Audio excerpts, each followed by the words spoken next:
Assalamualaikum warahmatullahi wabarakatuh. Di sini saya bersama teman-teman saya akan menjelaskan tentang perangkat pembelajaran dan format rencana pembelajaran SMP dan SMA kurikulum 2013. Di sini saya bersama teman-teman saya. Yang pertama ada Wandi Siswoyo dengan NIM 210402004. Kemudian yang kedua ada saya sendiri, Syawalia Aida Safitri dengan NIM 210402006. Kemudian yang ketiga ada Enggar Izzatul Mahfuda dengan NIM 210402002. Yang pertama di sini saya akan menjelaskan tentang perangkat pembelajaran. Pengertian dari perangkat pembelajaran yaitu alat atau perlengkapan untuk melaksanakan proses yang memungkinkan pendidik dan peserta didik melakukan kegiatan pembelajaran. Nah, perangkat pembelajaran kurikulum ini di kurikulum 2013 ini ada 5 diantaranya. Yang pertama ada buku siswa, yang kedua ada silabus, kemudian yang ketiga ada rencana pelaksanaan pembelajaran yang biasanya disebut RPP, kemudian ada lembar kegiatan siswa atau LKS, kemudian yang kelima ada instrumen evaluasi atau tes hasil belajar. Nah, ini itu menurut Ibrahim tahun 2003 dalam buku Trianto 2010. Nah, yang pertama tadi kan ada buku siswa. Nah, ini salah satu contoh buku siswa matematika kurikulum 2013 kelas 10.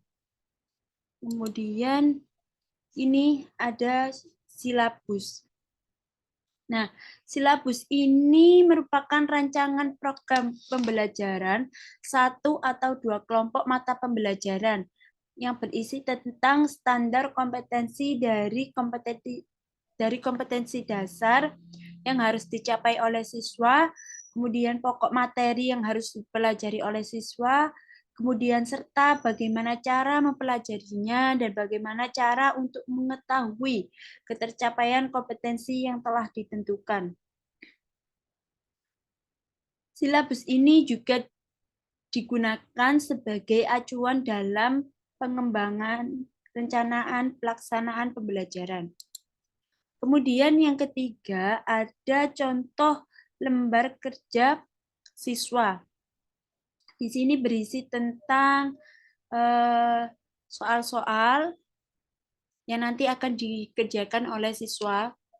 Kemudian ini ada salah satu contoh RPP atau rencana pelaksanaan pembelajaran. Kemudian ini juga contoh RPP. Nah, ini ada contoh instrumen evaluasi siswa.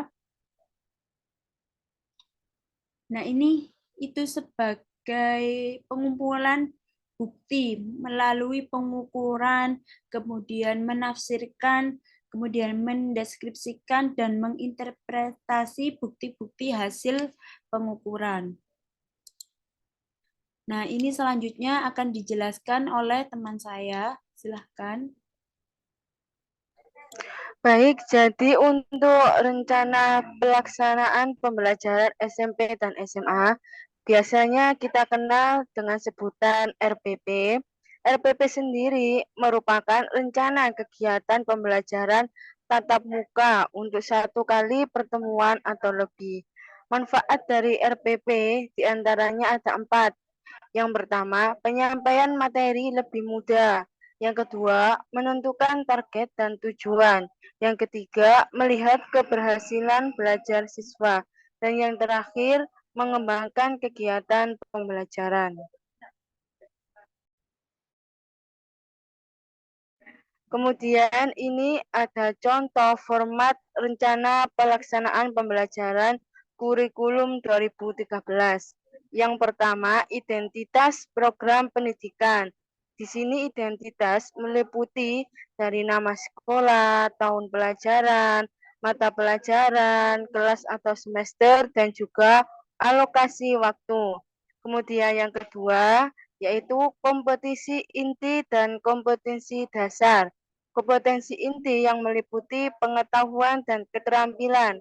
Kemudian kompetensi dasar berisi KD pada K1 pengetahuan, KD pada K1 yaitu keterampilan. Untuk yang ketiga, indikator pencapaian kompetensi.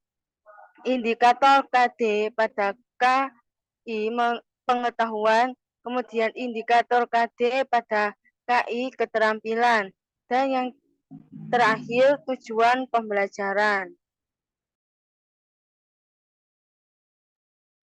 Selanjutnya yaitu materi pembelajaran, kemudian metode pembelajaran, kemudian langkah-langkah kegiatan pembelajaran seperti pertemuan ke-1 yang terdiri dari pendahuluan atau kegiatan awal.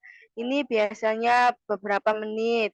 Kemudian kegiatan inti juga, kemudian penutupan, dan seterusnya.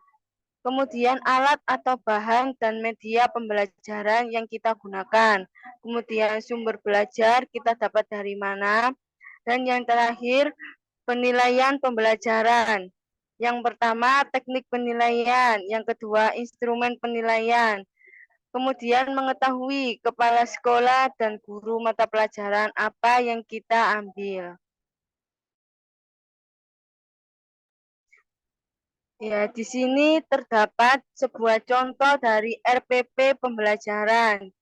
Sudah tertera di atas identitas sekolah yang berisikan nama sekolah, tempat materi pokok, kelas atau semester, kemudian alokasi waktu. Alokasi waktu terdiri dari 2 JP, yang artinya 2 jam pelajaran. Kemudian kompetensi inti. Sudah tertera ada 4 poin. Kemudian kompetensi dasar dan indikator pencapaian kompetensi, seperti penjelasan sebelumnya.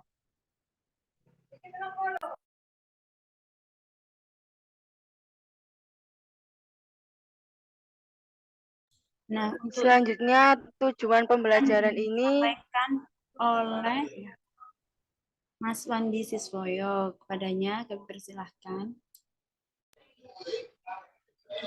Baik, terima kasih. Selanjutnya ada tujuan pembelajaran. Nah, untuk melalui serangkaian kegiatan pembelajaran, peserta didik dapat diharapkan untuk mengusap tujuan pembelajaran. Ya, tujuan pembelajaran ada berbagai macam. Di sini dicontohkan ada 6 tujuan pembelajaran. Lalu yang selanjutnya ada materi pembelajaran. Materi pembelajaran ada 2 jenis. Yang pertama materi reguler dan materi remedial. Biasanya RPP akan menggunakan materi reguler. Nah, terdapat 5 materi reguler yang dicontohkan.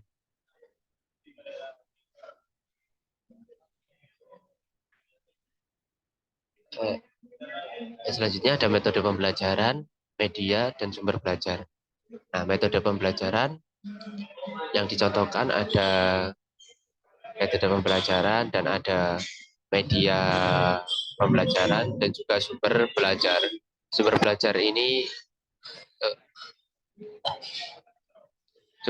bisa mengambil dari referensi manapun.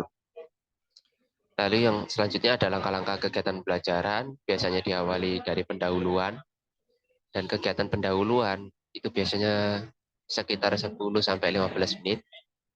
Nah, seperti yang dicontohkan pada gambar. Yang pertama, guru memberi salam, selanjutnya peserta didik mengucapkan salam sesuai budaya sekolah, sampai dengan guru menyampaikan lingkup penilaian. Begitu juga dengan penutup.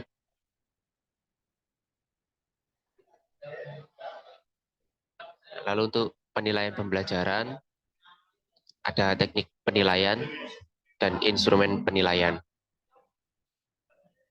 Nah, untuk pembelajaran remedial, ada siswa yang belum mencapai KKM, akan diberikan kegiatan remedial. Yang terakhir, yaitu tanda tangan, mengetahui kepala sekolah dan guru mata pelajaran.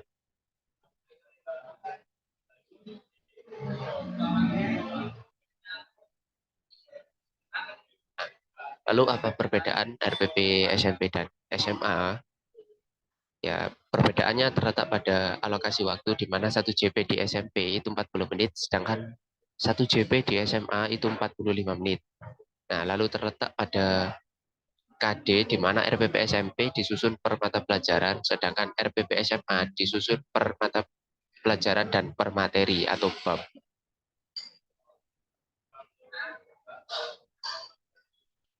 Baik, saya kembalikan ke moderator. Baik, itu yang telah dipresentasikan oleh kelompok kami terkait tentang perencanaan pembelajaran kurikulum 2013. Dan mohon maaf apabila ada kesalahan dalam penyampaian. Sekian dari kelompok kami. Wassalamualaikum warahmatullahi wabarakatuh.